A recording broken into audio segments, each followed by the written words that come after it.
बिस्मिल्लाहिर्रहमानिर्रहीम। अस्सलामुअलैकुम। मैं मुबीनाज कुकिंग चैनल पे आप सभी को खुशामदीद कहती हूँ। आज जो रेसिपी मैं आपके लिए बनाने जा रही हूँ उसका नाम है बघारे बैगन।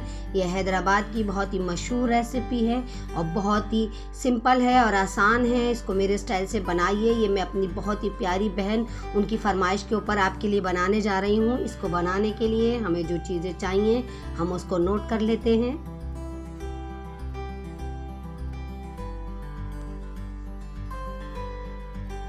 1 किलो बैंगन गोल वाले, 2 बड़े साइज की प्याज, हल्दी 1 टेबल स्पून, 5 से 6 हरी मिर्चें चॉप, मूंगफली 6 टेबल स्पून, इमली का पेस्ट 1 बड़ी कटोरी भर के, मेथी दाना ½ टी स्पून, जीरा 1 टेबल स्पून, नमक 1 टेबल स्पून, राई दाना 2 टेबल स्पून,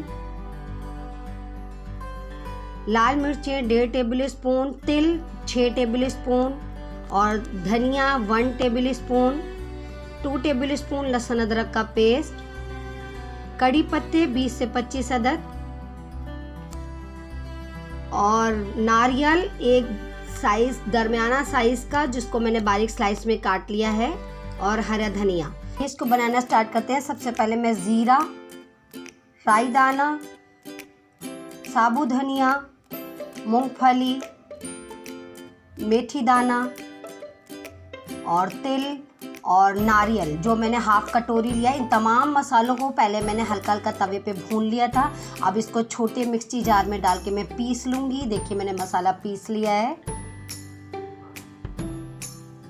अच्छे से तमाम मसाला देखिए पिस गया है। आइए इसको बनाना स्टार्ट करते हैं। सबसे पहले मैं एक कढ़ाई में 1 कप के बराबर ऑयल लूँगी और इसमें मैं 2 अदद जो मैंने बड़े साइज़ की प्याज ली थी उसको मैंने चॉप कर लिया था बारीक बारीक। उसको मैं फ्राई करूँगी अच्छे से। आप लोग चाहें तो प्याज को पीस के भी ले सकते हैं। सबसे पहले हम इसका मसाला तैयार करेंगे जिसमें सबसे पहले मैं प्याज को अच्छे से फ्राई करूँगी इसके कलर आने तक, इसका कच्चापन दूर हो जाए।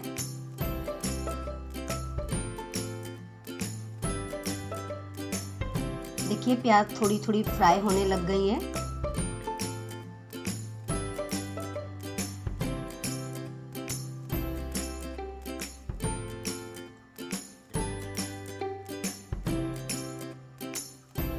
देखिए प्याज हल्के से फ्राई हो गई है। फ्राई में प्याज में अच्छा सा गुलाबी कलर आ गया। अब इसमें मैं 2 टेबल स्पून के बराबर लहसुन अदरक का पेस्ट शामिल कर दूंगी। इसको अच्छे से भूनूंगी। सबसे पहले मैं मसाला तैयार करूंगी जिसके अंदर मैं प्याज, लहसुन अदरक का पेस्ट, हल्दी पाउडर जो मैंने 1 टेबल स्पून लिया था और 1.5 टेबल स्पून लाल मिर्च का पाउडर और 1 टेबल स्पून नमक, ये तमाम मसाले मैं लेवल लेती हूँ टेबल स्पून में। इसको अच्छे से मैं भूनूंगी, अच्छे से फ्राई करूंगी ताकि मसाले में से कच्चापन दूर हो जाए। थोड़ा सा पानी शामिल करूंगी ताकि मसाले जले नहीं। इसको मैं अच्छे से पहले भून लूंगी। मसाला अच्छे से भून जाए, इसमें से अच्छी से खुशबू आने लगे। इसके बाद जो हमने जो मसाला पीस के रखा है वो शामिल करूंगी। मैं पहले इस मसाले को अच्छे से भून लूंगी। इसको कवर करके 2 मिनट के लिए पकाएंगे। देखिए ऑयल ऊपर आ गया है, अच्छे से मसाला भुन गया है, इसमें अच्छी से खुशबू आने लगी है।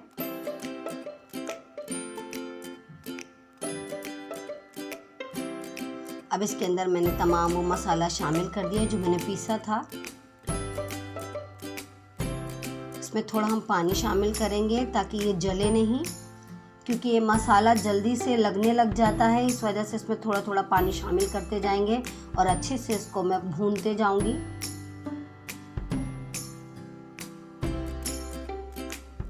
½ कप पानी मैंने और शामिल कर दिया। इसको मैं कवर करके थोड़ी देर के लिए पकाऊंगी। देखिए मसाला अच्छे से भुन गया है, ऑयल ऊपर आ गया है, इसमें अच्छी से खुशबू आने लगी है।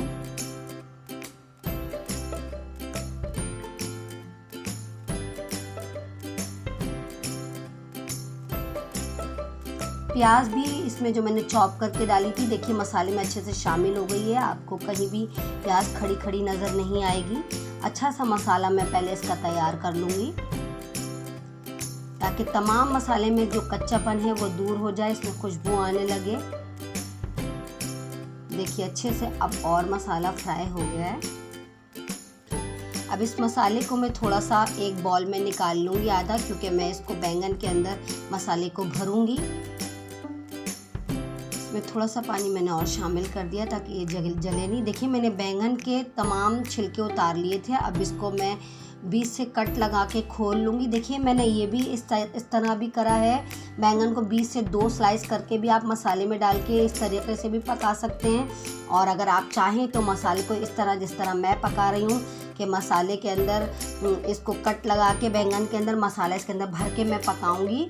मैंने बैंगन के छिलके उतार लिए थे। अगर आप लोग चाहें तो इसको छिलके के समेत भी पका सकते हैं। मैं मसाला इसी वजह से अंदर से अच्छे से पहले भून लेती हूँ, फिर बैंगन में भरती हूँ। वरना अगर मैं कच्चा मसाला शामिल करूँगी इसके अंदर तो फिर वो अच्छे से भुनेगा नहीं और इसमें से खाते वक्त आपको इसमें से कच्चापन महसूस होगा और फिर वो अच्छा खुशबू नहीं आएगी। मैं इसी वजह से पहले मसाले को अच्छी तरीके से पका लेती हूँ, तैयार कर लेती हूँ तमाम मसाले को, फिर बैंगन के अंदर मैं भरती हूँ। और मैंने आपको बैंगन की वो स्लाइस करके भी दिखाया। आप लोग चाहें तो इस प्रोसेस को ना करें और बैंगन के 2 पीस कट करके आप वो भी मसाले में डाल के उसको पका सकते हैं सिंपल तरीके से। दोनों तरीके से मैंने आपको बताया है, आप जो भी चाहें आप उस तरीके से पका सकते हैं। देखिए मैं अच्छे से मसाले को बैंगन में भर लूँगी। तमाम बैंगन को मैंने मसाले को बैंगन में भर लिया है। देखिए इस तरीके से भी आप पका सकते हैं। अब जो ये बाकी मसाला बचा था उसको मैं दोबारा से मसाले में शामिल कर दूंगी और जो मैंने बैंगन जो भरे हैं मसाले में वो इसके अंदर मैं अच्छे से बिछा दूंगी।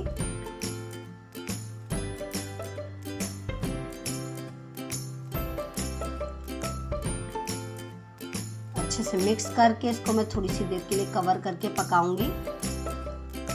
देखिए अच्छे से थोड़ा सा पक गए हैं, मगर इसको मैं फुल डन कर लूँगी मसाले के अंदर बैंगन को, ताकि कच्चा ना रहे। फिर उसके बाद मैं इमली का पेस्ट शामिल करूँगी। ये भी एक टिप्स है, याद रखिएगा कि इमली के पेस्ट को कभी भी बैंगन गलने से पहले मत डालिएगा, वरना बैंगन गलने का प्रोसेस रुक जाएगा खट्टेपन की वजह से।